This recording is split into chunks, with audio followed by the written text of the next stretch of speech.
Excellent. Okay, well, thank you, everyone. It's really a pleasure to be here. So today I'm going to be speaking on optimizing best management practices depending on where you farm, and we're emphasizing flat or level clay soils today. So I'd just like to, and as you can see, some of my contact information is on the screen. Email and Twitter are really the best ways to get me. So I'm just going to jump straight in. So Lake Erie really has a long history of water quality impairment. And we know that we had dramatic improvements in water quality in the 80s and the 90s that were really due to improvements in wastewater treatment largely, but we know that the lake has undergone this period of reeutrophication in the last 20 years.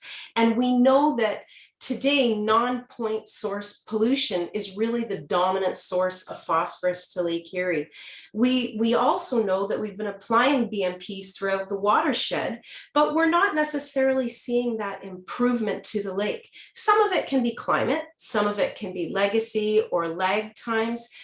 In some cases, it may be that we're not doing enough in terms of BMPs, but it might also be that we're not using the right BMPs in the right places. So we can be doing things, but they might not be the best impact for what we're trying to achieve.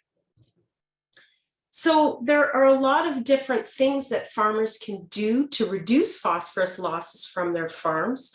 But like I said, some of these are going to be more effective than others, and some are going to work under some conditions really well, but maybe not as well under other conditions. And they can even have unintended consequences. So winter conditions in particular are very poorly understood. And the information that we do have is often from more severe climates like the Nordic countries or the prairies. And when we try to extrapolate information from other regions to our own conditions, it might not necessarily apply, and it can lead to a lot of confusion. So in the past, people have asked, what should we do to reduce phosphorus losses from fields? And people often say to them that there's no silver bullet and do as much as you can. So we know that stacking BMPs is really useful and that they can work synergistically together. The problem is that there's a cost to BMP application and implementation, and simply stacking more and more things isn't necessarily fair. We have to remember that these are real families who are being asked to take risks and potentially change their practices, and every change that we ask people to do costs them money. So we just can't tell people to do everything and hope that some of it works. We want to make sure that if we're telling people to do things, that we're being very strategic and that they're applying practices that have the most opportunity to make an impact on their farm. So today, what I'm going to be talking about, I have really 4 major sections to what I'm going to be talking about today. How do climate and the landscape differ throughout the Lake Erie watershed? How do these differences impact phosphorus losses? How might BMPs differ across these regions? And how can we use this information? And so a lot of what I'm talking about today can be read about in a paper that we recently published in the Journal of Environmental Quality. And it's an open access paper, so anybody that's interested in reading it has access to that paper. So let's jump right into how microclimates differ in the Lake Erie watershed. So when we think about variability across regions, we might think about how things differ between, say, the Great Lakes region and the Red River Basin or the prairies, but we don't necessarily think about little differences that might exist in our own watersheds, really close to home. And these little differences can be really, really important to water quality and BMP efficacy. So from a precipitation perspective, okay, so when I say precipitation, I'm talking about both snow and rain. We definitely have some drier areas and some wetter areas, but in the grand scheme of things, the Lake Erie watershed is quite humid. But when we think about what form that precipitation comes in, because it tends to be colder in the Northeast and warmer in the Southwest, we know that a lot more of the precipitation up in these areas tends to happen as snow versus rain. I mean, rain is still dominant overall, but we just tend to see more snow in some of these areas. We also know that we have warmer conditions overall and a longer growing season in the Southwest compared to the Northeast. Remember, I just spoke about snow. Another feature that's important is how long there's actually snow on the ground. So although we're going to get snow throughout this entire watershed, it tends to stay on the ground for longer in these regions. And you really can get freeze-thaw cycles where you get snow, but then you get a complete loss of the snowpack. And so, sorry, I clicked ahead. Sorry, I don't know what just happened to my thing here. Yeah, so you can get a complete loss of the snowpack in these areas. So even though they do get snow, we have periods of time where we really don't have a lot of snow on the ground in the winter. So although they're warmer overall, they can actually have more frost experienced by the crop residues and the cover crops. And why this is important, I'll come back to later. So what about the landscape? So we also see differences in the regional landscape in the Lake Erie watershed.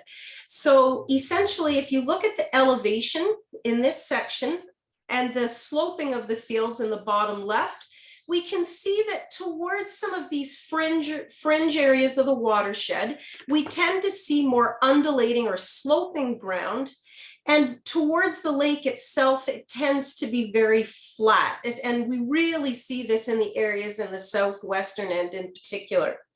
But when we look at the soil textures, it's very fine textured. So what we call glacial lacustrine or glacial fluvial. So it's that flat clay soils that we see towards the southwestern end. Once we start to get outside into the undulating ground, we see that it's more coarser textured material. So we might get into silt loams and clay loams. So we do see differences in our soils. We also, if we look at our differences in land management throughout the watershed, you can see the yellow, which is corn and soy. So corn and soy really dominates the watershed. But we also see that in some of the areas in the US that tend to have that undulating ground or in the fringe of the watershed, you do see more pasture and forage in those areas. But when we look in Ontario, we do still see a lot of cropping if we think about sort of the upper Thames and the upper Grand River watershed, for example. And we also see that we do tend to get some corn, soy, winter wheat, or soy and winter wheat in the rotation in some of these areas as well. But what's important to note is look at the density of tile drainage. As we get into the southwestern end of Lake Erie, we have a large amount of tile drainage in the landscape, and we have to do this in order to crop these soils. So as we move away from that, we see less tile drainage. So what we did is we put all of these things together. When we put them all together to see, can we actually see different zones or regions within the Lake Erie watershed that might be important to phosphorus losses and tile drainage? And when we put all of this together, we don't get clear distinctions, but we do see two general zones emerging. So we see these endpoints. We see these undulating coarse soils in the northeast, and then we see these flat clay soils in the southwest, and we have these transitional areas in between them. And these have implications for how and when phosphorus is leaving the fields and what we should do about it. So where does this transitional area divide? For some reason, my slides are advancing and I don't know why. Sorry, guys, you might find me jumping back and forth. I think my mouse is just really sensitive. So essentially when we try to divide this transition zone, we really have a first approximation where we think sort of these areas around here are going to be more like the Northeast, and these areas here might be a little bit more like the Southwest. And so that has to do, you know, it's really an intermediate climate zone, but this is more based on soils. But this sort of line is really just a first approximation, and it's definitely up for discussion. So how do these different regions impact phosphorus losses? Well, the first thing we have to do is look at how phosphorus is leaving the fields. So we know that surface runoff or overland flow, this is something that's been known for many decades. So we know that water moves off of the fields. It can pick up that it can either dissolve phosphorus from the soil, or it can transfer phosphorus in a dissolved form, or it can pick up the soil itself and erode that soil that, of course, is holding a lot of the phosphorus, divide it or drop it into waterways. We never really worried about anything underground because we felt that the soil could filter it out. And so certainly we know that groundwater isn't really an issue for phosphorus. But what we found we've learned is that tile drains are a less well-known pathway, but they can actually be a really important pathway for phosphorus losses because water can infiltrate, bypass that soil, and be whisked out and go directly into our ditches and then into our tributaries and ultimately into the lakes. So it really can happen in the surface or the subsurface in tile drain landscapes. So we tracked edge of field losses over about 5 years at a site near Essex with the Essex Region Conservation Authority, and at other sites in the Lake Erie and Huron watersheds, and a few years in Eastern Ontario as well. And we really wanted to know, where is the water leaving the fields? Like, how much water is leaving in the surface? How much water is leaving in the subsurface? And when? And how much phosphorus is tied to that? And so we found that it depends on where you live. So we know that phosphorus can be lost as dissolved phosphorus or particulate phosphorus. And really that the total phosphorus is the combination of the two. So, and essentially what we found is that anytime you live in undulating, lonely landscapes, well, actually, before I get there, didn't matter where you lived at any of our sites, the blue in the pie charts is showing you tile and the orange is showing you surface runoff. Over a 5-year period, 80% of the water was lost in tile drainage and maybe 20% was lost in surface runoff. But when it came to phosphorus, it was a really different story. Anywhere that you have sloping or undulating ground and coarser textured soils, so I don't mean sand, but I mean things like silt loams and clay loams, just not those heavy clays. So the fact is, we found that more than half of the dissolved phosphorus and half of the total phosphorus, so that's dominated by particulate phosphorus, was lost in that little bit of surface runoff. So surface runoff became a really important pathway. We can't ignore tiles. Tiles are an important pathway, but it's because a lot of the water flows through them. But the fact is that surface runoff remains a really, really big challenge. When we look down in our flat clay soils, we get a different story. If we look at the phosphorus losses, it's pretty much proportionate. The amount of water that's lost in tiles, the same is happening for our dissolved reactive phosphorus that's being lost in tile drainage. Now, in terms of total P, which again, this is really reflecting the particulate phosphorus in this case, you can get some erosion in the surface, especially when the fields are not covered. So it is still important, but at the end of the day, tiles are a bigger part of the story in the flat clays when it comes to edge of field losses of phosphorus once you get down into this southwestern end of Lake Erie. Okay, but it's important to realize that both pathways are important. So it's important to remember that tile drains are essential. We need them to crop the fields, but tiles can have important environmental consequences just because of the way that the soil works. So we have to make sure that we manage our systems in such a way that we don't end up with trade-offs between the surface and the subsurface. We can't not drain soils because we need to cultivate them. So what can we do to reduce the risk? So before we get there, let's talk about timing. So when we looked at our undulating loams versus our flat clays, we found that really across the board, the non-growing season tended to dominate our water and our phosphorus losses at both our undulating loam sites and our clay sites. So the non-growing season, so when we think about the growing season, that might be what we're paying attention to when we crop fields, but from a water perspective and a phosphorus perspective, all the action is happening probably between October and April. So it's really how you leave those fields in the non-growing season that's quite important. So we just can't just think about summer and riparian zones and vegetated buffer strips or grassed waterways. These are really important for certain parts of the year, but they're not necessarily going to be effective at all times of the year. Sorry, my mouse is doing something funny. Yeah, so like I said, for minimizing phosphorus losses, we really need to focus on what we're doing in the non-growing seasons. So I mentioned that the non-growing season dominates, but in clay soils, we don't tend to have as distinct wet and dry periods.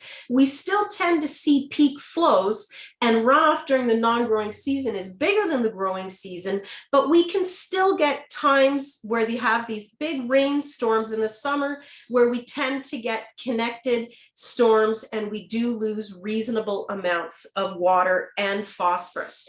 So it goes in blips. It's still peak flow conditions, but it tends to be a bit more chronic in those flat clay soils than we tend to see in the undulating loams. I find at the loamier sites, the tiles tend to kind of go to sleep around June, and they don't really wake up until October unless you have a really substantial event or series of events. Whereas in the clays, you just have to get a storm and they can wake up. It might not be for long, but we will definitely see some flow. So how might BMPs differ among these regions? So some best management practices are going to work everywhere, irrespective of climate or landscape. And so when we start to think about what we can do, we want to think about, so some BMPs work everywhere. Other BMPs have to be used with a little bit of caution because they may have unintended consequences or trade-offs, or they just may not be as effective in some landscapes. So we're all familiar with the 4R's nutrient stewardship approach. So this is the right source, right rate, right time, and right place. This is a great nutrient management strategy. The question is, what does this mean in terms of specific practices, and does this vary across regions? So let's start with applying phosphorus at the right rate and thinking about also your soil fertility or soil test phosphorus. So these graphs are from Ontario and the US side of Lake Erie, in Ohio. So these are some recent papers that we put out. Platchett, I'm a co-author on, and another paper is Emily Duncan, who published with the USDA. And so in all cases, we see increases in runoff phosphorus losses with higher soil P. So here we're going from lower soil P to higher soil P, lower soil P to higher soil P. The higher that soil P is, the greater those losses are going to be. So we know that reducing soil P can decrease phosphorus losses, and we know this is both in the surface and in the subsurface. And so in a recent study in Manitoba, Jian Liu and others found that if they reduced phosphorus applications and only applied what they needed and drew down those phosphorus levels, it had a noticeable impact on their phosphorus losses. So in really highly elevated locations, getting that soil P down can make a big difference. The thing is that where farmers are really closer to those agronomic levels, they don't have as much wiggle room. And so we have to be careful. We know that people can't not apply phosphorus if it's needed to support crops. The thing is that sometimes people apply just that little bit more just for that added insurance. You want to avoid that. Don't apply more than you need. And then for those that are applying manure, don't apply to the same fields over and over again. Try to spread that around and keep that phosphorus as low as you can, understanding that you need to support your agronomic levels. And so this is consistent everywhere. Okay, so anywhere we've studied, the higher the soil P, the higher the phosphorus losses. So this is definitely one of the first lines of defense. We also know it's going to take time to get those phosphorus levels down. So what are some of the other things that we can do? So another thing that seems to be really helpful everywhere is not leaving phosphorus on the surface. So we found that if we placed phosphorus and nitrogen in the subsurface, so banding, we found that the phosphorus, both nitrogen and phosphorus losses in our leachate decreased by more than 60%. And that's when, and we did this experimentally, and we applied our broadcast and our subsurface placement or banding at the same rate. If we'd actually applied our banding at a smaller rate, which you would do normally, we would have had even a bigger decrease. Like we would have had even smaller losses in this experiment. And I know that Doug Smith and others did an experiment, and they talked about reducing their losses by something like 90% with subsurface placement. So subsurface placement can make a really, really big difference. So what about if you can't apply phosphorus in the subsurface, if you have to broadcast for fertilizer or manure? Well, we have limited data to suggest that if you do incorporate that manure, even with a gentle tillage, it can reduce phosphorus losses in tile drainage. But then you have to balance this with your concerns with tillage, which I'm going to get to in a moment. So really, the more people that we can get to use subsurface placement, the better. So does this differ between the Northeast and the Southwestern endpoints? I really think that subsurface placement is something that is a really great idea everywhere if we could put it on at the time of seeding. But in the Southwestern end, where the tile drains are the primary phosphorus pathway, it can make a really big difference. So here is some sprinkling. We sprinkled some clay soils with blue dye and showed where the phosphorus was moving in the subsurface. So these are examples of preferential flow paths that actually happen in the subsurface. And this of course was sprinkled on, it was rained on, so sort of a surface broadcast. If you had phosphorus broadcast all over the surface, it can really be whisked down easily into these preferential flow paths, which is what you're seeing here. If, on the other hand, you put it in the band, your odds of encountering a preferential flow pathway are lessened. So you're essentially disconnecting that source from those pathways. Okay, so in the southwestern end, where tiles are a really important pathway, this subsurface placement can make a big, big difference. In terms of timing, at the time of seeding is the best, and you certainly never want to apply on frozen ground. We really encourage people to apply, if they are going to apply in terms of the surface broadcasts, if you have to surface broadcast, put it on as early in the season as you can. But when you are down in those level clay soils towards the southwestern end, you do have a longer growing season and a little bit gentler falls than we do up here in the Northeast. So it's not as bad if it goes on a little bit later in the season. In the Northeast, you really want to avoid that. So What about tillage? We've heard that in tile drain landscapes, no-till can increase phosphorus losses in tile drainage because for a couple of reasons. It's partly due to increased phosphorus stratification, and the other is preferential flow. So what do I mean by this? I'll come back to that in a second. But essentially, they've said that the uptick in phosphorus concentrations in the tributaries entering Lake Erie, certainly from the southwestern end, like the Maumee and Sandusky, essentially, they've said that this correlates with increased no-till in the southwestern end. And so this was really upsetting to farmers that were dedicated no-tillers that were now wondering, you know, they were enjoying the benefits of no-till and seeing how it worked for them, and then were being told, well, maybe you need to till up your soils because of the tile drainage issue. So we did some edge of field research. This was really how I got into doing a lot of edge of field research. In Ontario, I was working with the Answers group of farmers who were a lot of no-till farmers to determine if in fact tillage was increasing phosphorus, or no-till was increasing phosphorus losses in tile drainage at their sites, at some sites in Ontario. And we found actually in the silt loams and that and clay loams that it really wasn't having an impact in tile drainage. So I'll come back to that in a minute, but essentially tillage has been a really hot topic.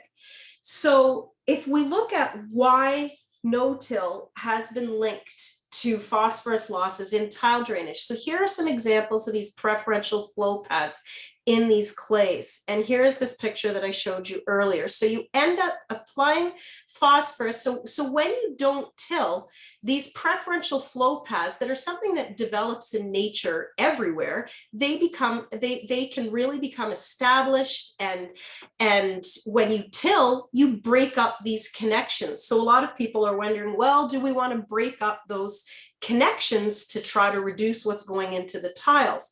Well, the preferential flow paths are alone not the issue, because when you surface broadcast, which is something that's often done with no-till, you tend to apply that phosphorus at the surface where it builds up over and over and over time, and it gets quite high in those surface soils.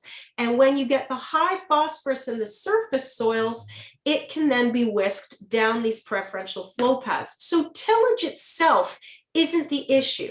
Tillage combined with a surface broadcast in the clays where preferential transport tends to happen, it's that combination which is leading to those unintended consequences.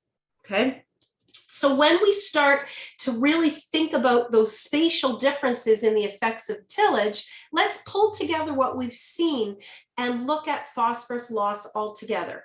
Farmers throughout the Lake Erie watershed and elsewhere are wondering if they should till or not. And a lot of the discussion around no-till has been around tile drainage, but we have to remember surface runoff as well.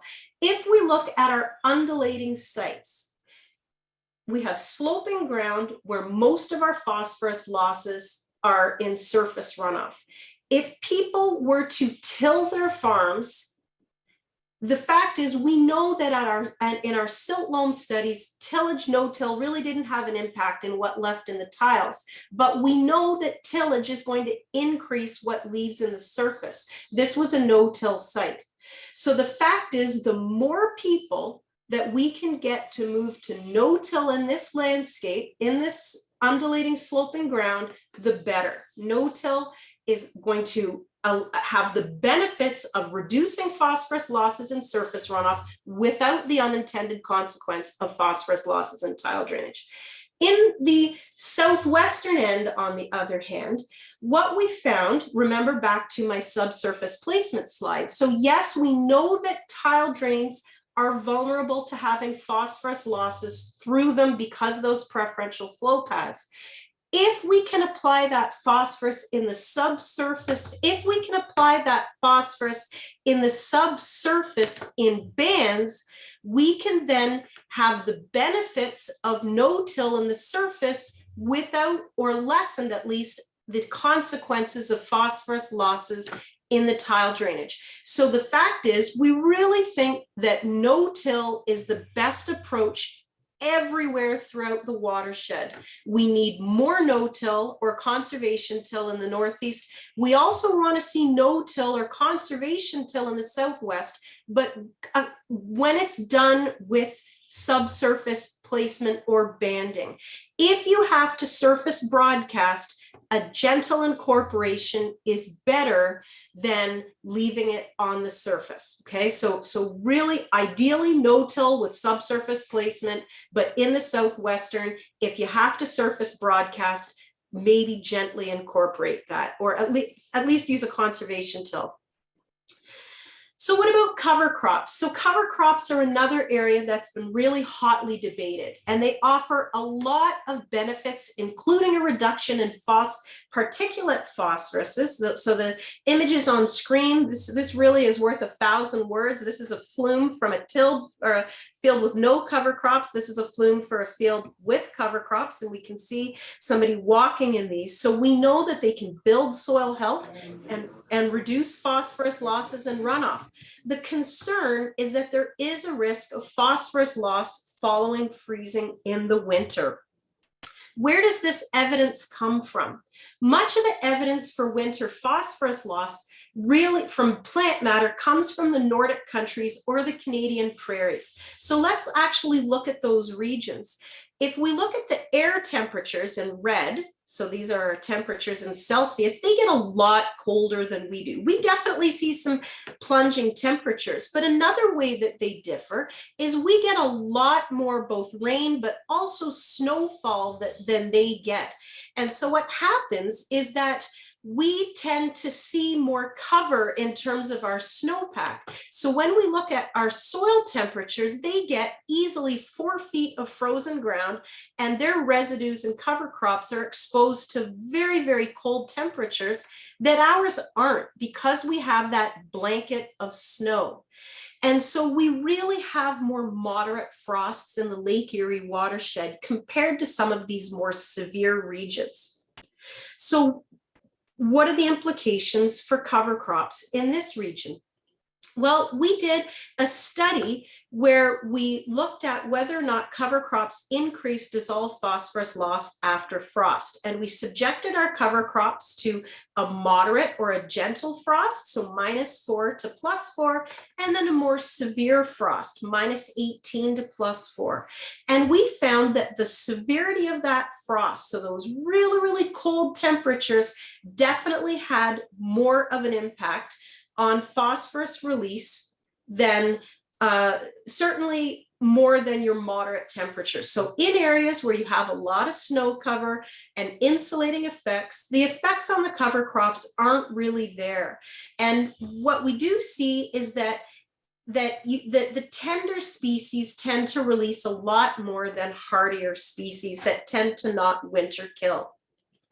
We also found that the level of moisture contact was important. So sometimes we get fields that have prolonged water ponding on them. These are the areas that can extract a lot more phosphorus from the vegetation and release it off at the edge of the field. Whereas once you're in the upslope areas, as long as they're not steeping underwater like tea, they're not as vulnerable. So ultimately, yes, cover crops can release phosphorus following winter freezing, but it depends on what you're growing, whether or not you tend to have surface ponding, and whether or not you're exposed to really, really cold temperatures or not. Termination is another one that's really important. If you do terminate, you're going to lose all of that phosphorus. If you can leave it green, you may not lose that phosphorus as long as you don't get those really, really cold temperatures.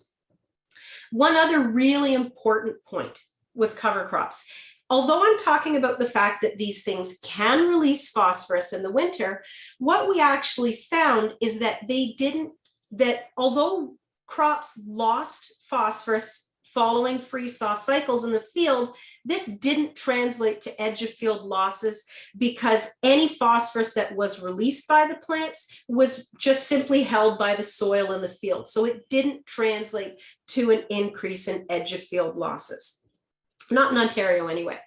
So what does this mean for our different regions? When we think about our regions, the bottom two pictures are near Essex. This is in Lonsborough. This is Ilderton, so some of our undulating sites. And this is, of course, an interesting snowdrift that tends to grow in my backyard and near Waterloo every year. So the fact is that I had said that it is warmer. Okay, it's warmer down in the southwestern end and cooler in the northeastern end, but we have more snow cover, more prolonged snow cover here. So cover crops up here don't feel the same frost temperatures that the ones down here might experience, because if they lose the snowpack and get those plunging cold temperatures, these guys are more vulnerable to frozen ground and frost kill than these guys up here, even though it's a colder region in general.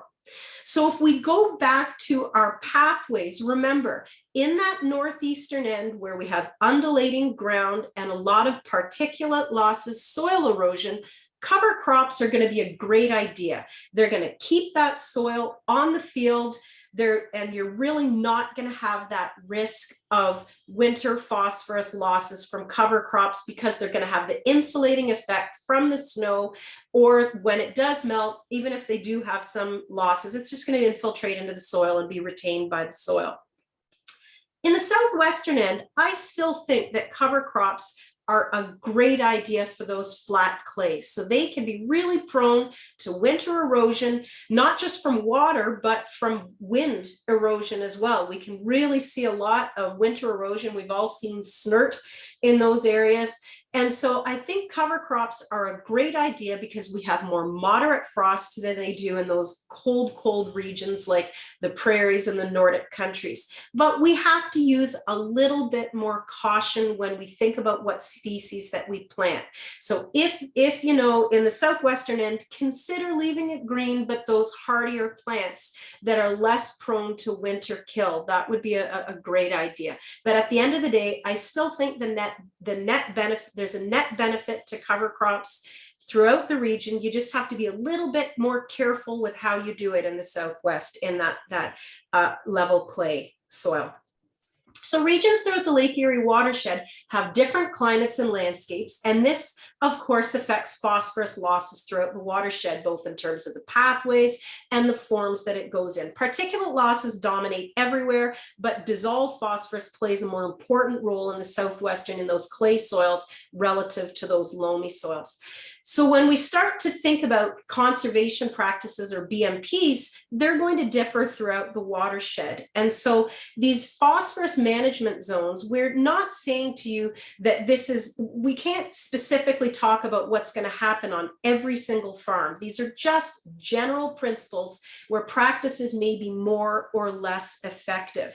So if we summarize what we've talked about, for your soil test P, you want to keep that at agronomic levels. And this is something that applies everywhere. So using OMAFRA or recommendations for what you should be applying, keep it at agronomic levels. And soil testing, routine soil testing, really, really important. You basically do not want to build up fertility above those levels. And in areas where it's high, you really need to draw that down. Tillage, no-till is really preferred. And although dissolved P losses are greater in the clays than the loam soils, we still do see particulate losses in the surface. So we really want to avoid tillage if we can, but you want to apply your phosphorus in the subsurface. So if you can apply in the subsurface, no-till is great because you really have the best of both worlds. But if you have to broadcast, a gentle till is better than leaving it on the surface in a no-till because of that vulnerability of the phosphorus losses through the tile drains. Cover crops, we know in our flat clays in our southwestern end, there's less snow cover to insulate or protect those plants. So you really do have a greater loss of phosphorus, a greater risk of phosphorus losses following frost. But we know that we can manage this with our cover crop type, like the species selection. But all in all, cover crops are a great idea to reduce erosion. Phosphorus placement and timing subsurface placement with seed is best. So thinking about your corn and wheat. If you must surface broadcast, you're better to gently incorporate it than leave it on the surface. And you want to obviously, for when you apply phosphorus, you want to avoid applying it in the very late fall. Certainly never apply it in the winter, but you definitely can go a little bit later in the growing season, or a little later in the fall than we can up here in the Northeast. So how can we use this information? Well, where are we now? What we've done so far is we've taken a first crack at refining phosphorus management regions. Like I said, we have this is a great schematic that they did in CSA News based on our paper. So this is this northeastern endpoint, the southwestern endpoint. So this would be the level clays. And this, of course, is the northeast, is our undulating loamy soils. And this is this transitional area. So as a first kick, we just sort of said, okay, well, if you tend to be in these level clays around the lake, you're probably going to be thinking more towards the southwestern end. And then once you get up here, you're more like the northeastern end. I don't know if this is true. This was just our first approximation for today. But at the end of the day, what we really need to do is refine these phosphorus management regions. So what we've also started to do is develop region-specific guidance. So we're trying to come up with a general toolkit of things that are going to work better in one landscape type versus the other. And so we need to get improved conservation practice catalogs and recommendations and start to refine this regional specific guidance or targeted conservation practices. But we need to make these recommendations, but we need to also couple it with water quality monitoring through field trials and monitoring programs. So some cases we have direct field trials, but in other cases we're kind of inferring it based on putting together everything that we've learned across our site. So having some very, very carefully planned trials to validate this would be a really great thing. We need to make sure that we're communicating our results to producers to ensure that people are using the right practices in the right places. And then ultimately we need an adaptive management framework so that we can detect, assess, and mitigate trade-offs when we implement conservation practices. And we want to make sure that we're sharing practices across all of our stakeholders and our partners so that people are doing what is going to work really, really well for them. And with that, I thank you, and I look forward to taking any questions that you might have. Great, Merrin, that was excellent. Thanks so much for running us through that. There are a few questions coming in, and I'll go through those. In the meantime, if others have questions, please type them into the chat box. So first question comes from Gord. He's wondering if the form of P fertilizer affects the loss potential. So I haven't done any direct research on that myself, so I can't answer that at this point in time. I think some have done it. I don't know that I've seen anybody conclusively show that the form. So do you mean like manure versus mineral, or do you mean different types of mineral fertilizer? Gord, you can either unmute yourself or you can type it into the chat.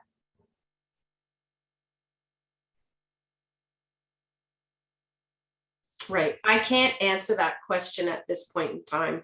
I know that there is some ongoing research into that, but I myself don't have an answer to that at this point in time. Okay, great. Catherine's been asking for some links to the papers that you've referenced. Yes. So I might follow up with you and help send some of those to Catherine. Yeah. She's also wondering about that great graphic. So I think we can follow up with that as well. Yeah. If others are interested, you guys can get in touch with us as well. Marty's wondering if vertical tillage is considered gentle tillage, or is using a no-till drill enough of a gentle till for fertilizer incorporation? So yeah, the people that the farmers that I've been working with for their, what I'm saying is gentle, they're using a vertical tillage. So I think so. I don't know, as far as the fertilizer, I don't know if a no-till drill is enough for fertilizer incorporation or not. I'm sorry, it's not awful. I can't answer any of your questions. I think certainly vertical till though, but I mean, I think what I'm saying is you want to just avoid really heavy tills, like so keep it as gentle as you can. But I mean, I do think something like a vertical till would be appropriate. There's no other questions in the chat box right now.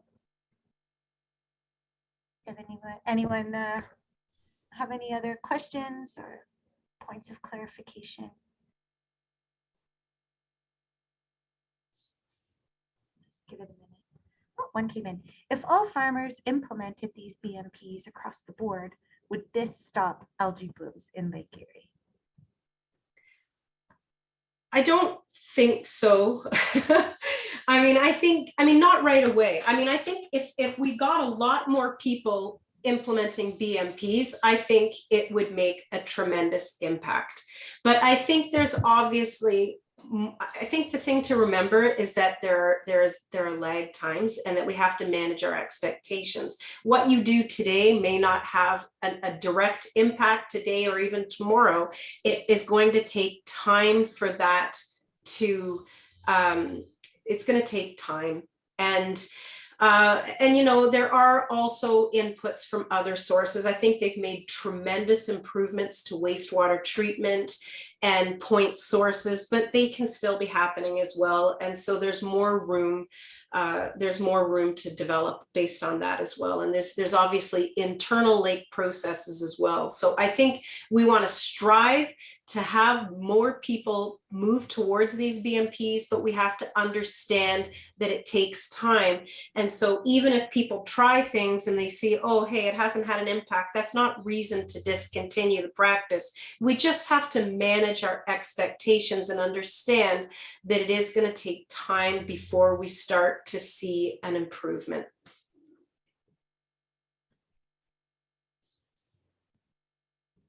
And I'll chime in while we're waiting for any other questions, but I think even the phosphorus targets for Lake Erie don't, you know, they say that a 40% reduction would reduce the occurrence and frequency of algae blooms, but not stop them altogether, I believe. Is that your understanding too, Merrin? Yep. Yeah. I'm just reading another question coming in from Katie. Thanks for this information and taking the time to do this presentation. This will be really helpful for many of us who provide education and work with local farmers to communicate that there are many solutions and not all of them work everywhere. Right. And Steve has made a comment too. And first of all, Katie, thank you. And Steve, yes, we obviously need to manage for DRP. And so not so things to, yeah, like we want to apply practices that are going to solve that problem. But we know that we're not just looking at things in relation to P, and that there's a lot of things. There's phosphorus, there's nitrogen, soil health. You know, we have to carbon. I agree. I agree that we can't just look at a particular resource concern. So I'm definitely not advocating it in isolation. I think, as I mentioned that, maybe I didn't say it, I'm sorry. One of the next steps is we would really like to expand our analysis of these phosphorus management regions to also incorporate nitrogen. And we also realize that sometimes things that are trade-offs for that might be great for phosphorus could be a trade-off for nitrogen. And so we really need to look at the whole story. And so I agree. And looking also at where management practices for water quality and soil health come together, and if on the other hand they can have trade-offs. So I think there are some unanswered questions yet as well. So thank you for that. Great. And and while we're waiting for any further questions, I'm going to launch a final poll. We'd love to get your feedback to understand how effective this presentation's been. So if you can please fill that out, that would be really great. Merrin, I do see a couple more comments coming in. Oh, I think Katie was just Katie had clarifying. Katie made a great comment about the phosphorus reduction targets. So they're going to certainly reduce the severity of the bloom in some years. But you're going to get some level of bloom in the lake just because of the lake. So yeah.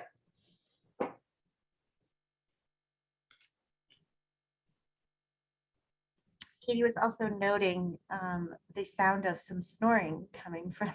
That would be my Saint Bernard, who is 33 today.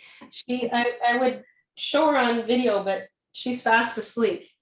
So I'm really, really sorry, but I had this trade-off. She was either going to snore beside me or paw at the door and scratch to be let in to be with me throughout this entire presentation. So my apologies for the snoring. It wasn't distracting.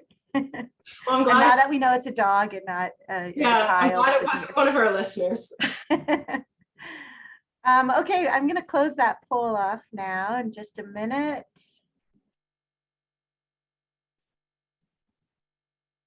So here's the results. We've got a large majority learning something new, which was always really nice to see. Are you more likely to try BMPs? A slight tick in the upward direction, which is great. Would you consider you're changing your approach to BMPs based on what you've heard? Same sort of deal, 14%. And are you interested in working with us on next steps? Please email me to get in touch. And you may have received an email from me on Friday if you registered in advance, so you can just reply to that. It would be great to start collecting names of people who want to work with us on next steps for this research. This is your final chance to ask any more questions or make a comment. Okay, with that, I think I'll say thank you so much, Merrin. This was really great. Thank you to everybody who joined us. We really appreciate it. And I'll be following up with a copy of the presentation. Thank you, everyone. It's been great. Have a wonderful day. Thanks.